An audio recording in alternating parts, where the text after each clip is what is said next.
Hello students, welcome to our Hindi class. Okay, आज मैं आपको एक सवाल पूछूंगी, आपको मुझे उसका जवाब देना है, ठीक है। अब मुझे बताओ, जब हमारी स्कूल स्टार्ट होती है या फिर जब स्कूल हमारी शुरू थी, आप स्कूल कैसे आते थे? यानी हाँ, वैन से आते थे, बस से आते थे, किस चीज़ से आते थे?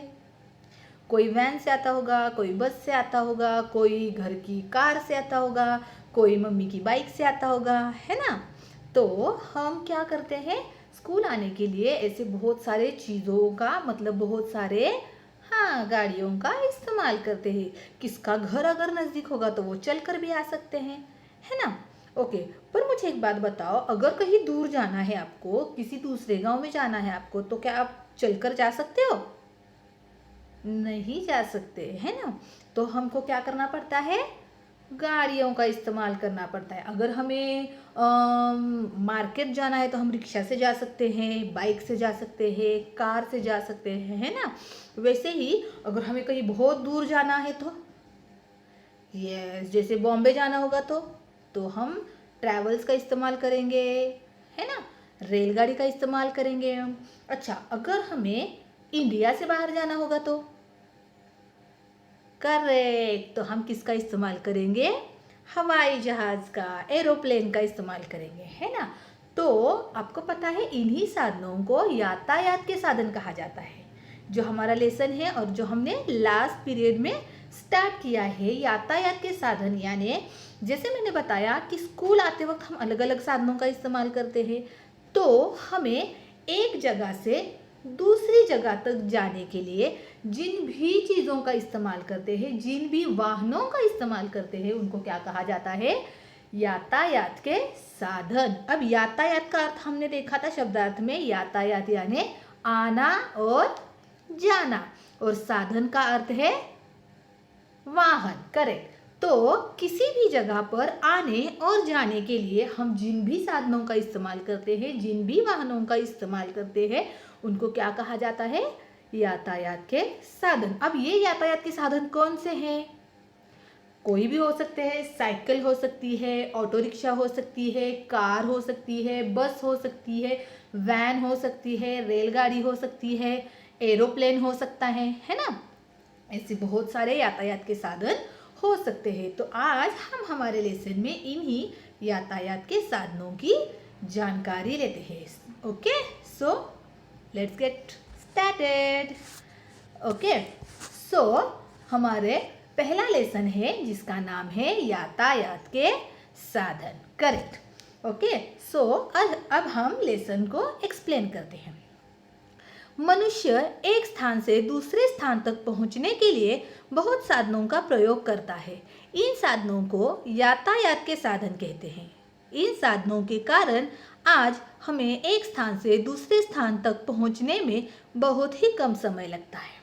जैसे कि मैंने अभी आपको बताया कि हमें एक स्थान से दूसरे स्थान तक जाने के लिए हम बहुत सारे साधनों का क्या करते हैं? इस्तेमाल करते हैं, और इन्हीं को यातायात के साधन कहा जाता है। और इन्हीं साधनों की वजह से हमारा समय बहुत बचता है, यानी हम कम समय में एक जगह से दूसरी जगह तक जा सकते हैं। अगर आप सोच कर देखो, अगर आपको किसी जगह चलकर जाना हो और वही कोई और वहाँ पर यातायात के साधन का प्रयोग कर रहा है, तो कौन जल्दी पहुँचेगा?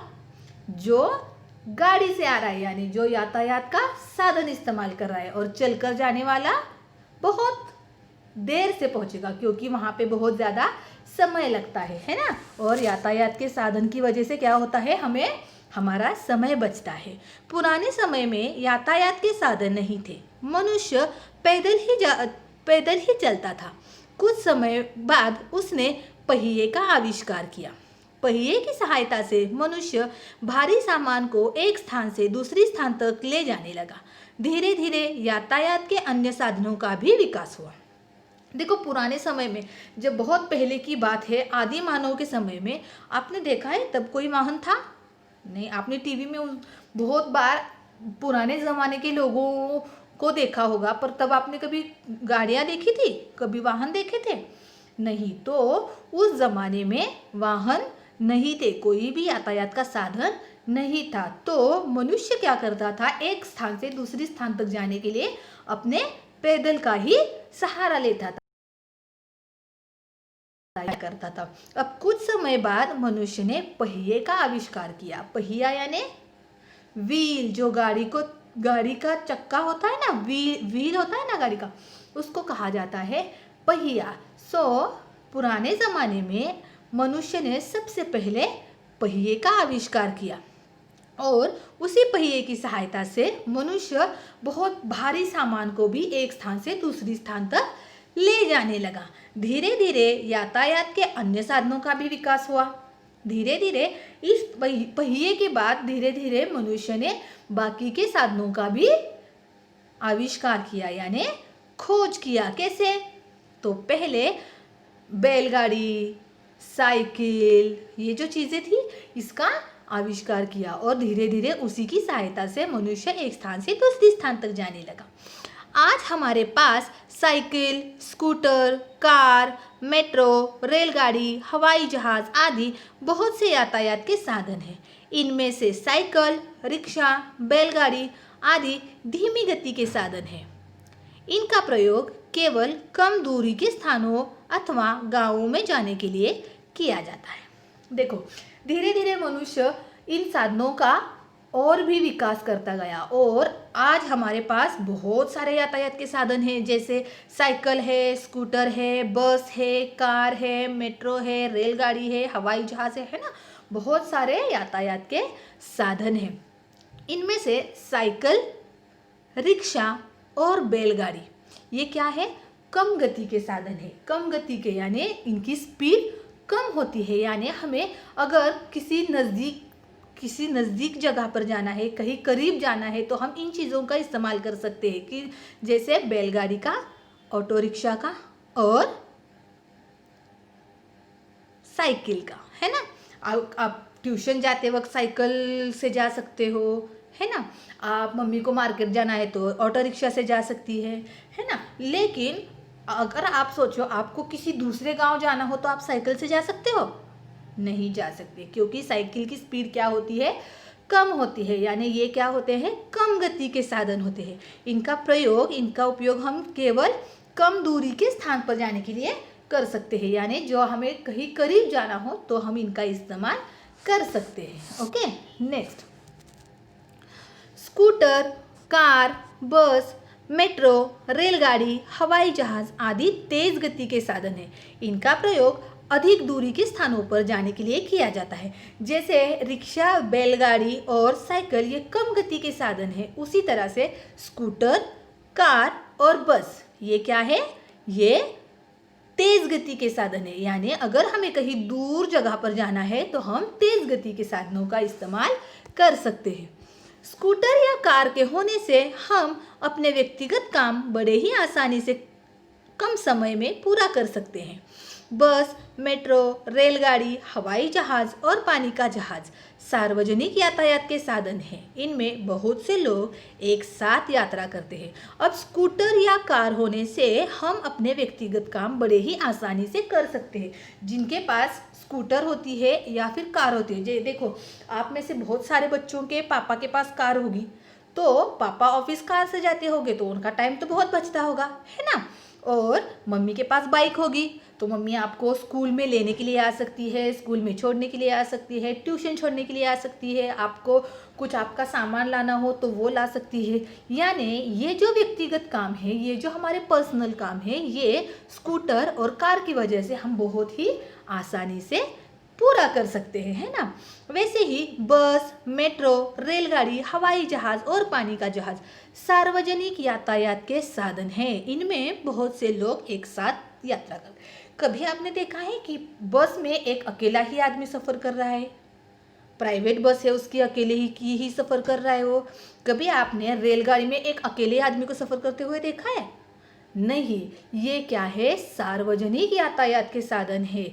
बस, मेट्रो, रेलगाड़ी, हवाई जहाज और पानी का जहाज ये सार्वजनिक यातायात के साधन है, यानी इसमें बहुत सारे लोग इकट्ठा यात्रा कर सकते हैं। बस में हम देखते हैं बहुत सारे लोग बैठे होते हैं, जैसे ही उनका स्टॉप आता है वो उतर जाते हैं। वैसे रेलगाड़ी, हवाई जहाज में भी बहुत सारे अलग अलग जगह के लोग एक साथ बैठकर यात्रा कर सकते हैं। मेट्रो रेल एक वातानुकूलित साधन है जिसकी मदद से लोग शहर के अंदर एक जगह से दूसरी जगह जाते हैं। मेट्रो रेल आपने देखी है, एक लोकल ट्रेन होती है और एक मेट्रो रेल होती है। मेट्रो रेल जहाँ यहाँ पे आपको पिक्चर दिखाया गया है मेट्रो रेल, और ये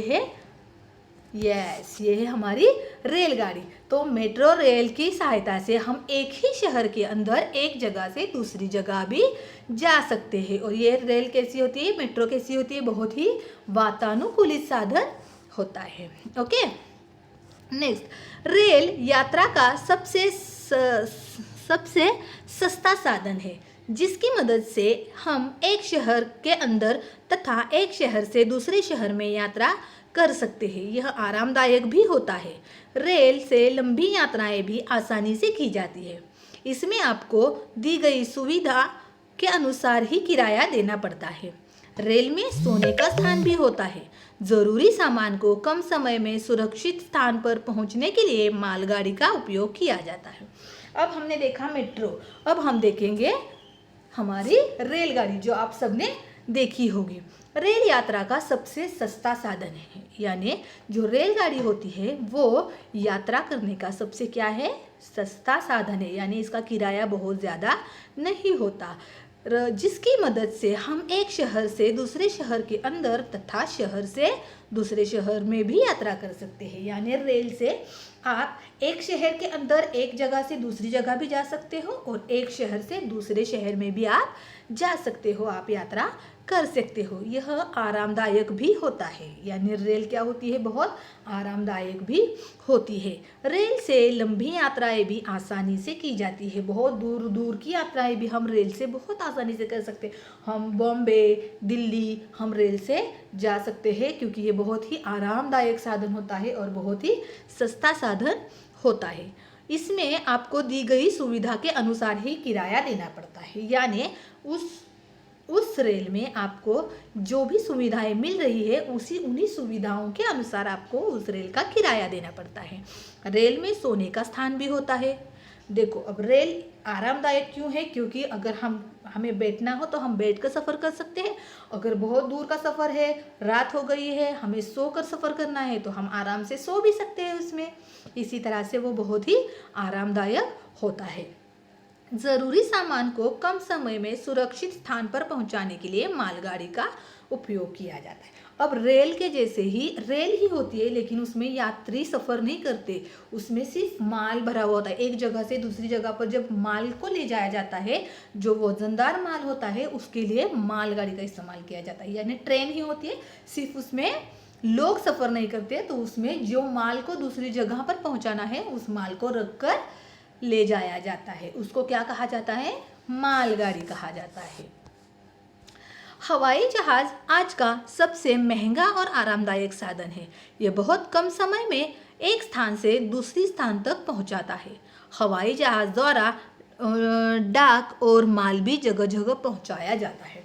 अब देखो, जैसे हमने देखा रेलगाड़ी क्या है, सबसे सस्ता साधन है, यात्रा करने का सबसे सस्ता साधन है। तो उसी के अपोजिट ये जो हवाई जहाज है, यानी एरोप्लेन जो है, एरोप्लेन वो यात्रा करने का सबसे महंगा साधन है। आपने सुना होगा कि जो एरोप्लेन है उसकी टिकट्स बहुत महंगी आती है, बहुत महंगी आती है टिकट्स, लेकिन ये हवाई जहाज़ हमें एक जगह से दूसरी जगह बहुत ही कम समय में पहुंचाता है। यानी हमें सफ़र करने के लिए समय ज़्यादा नहीं लगता और ये आरामदायक भी होता है।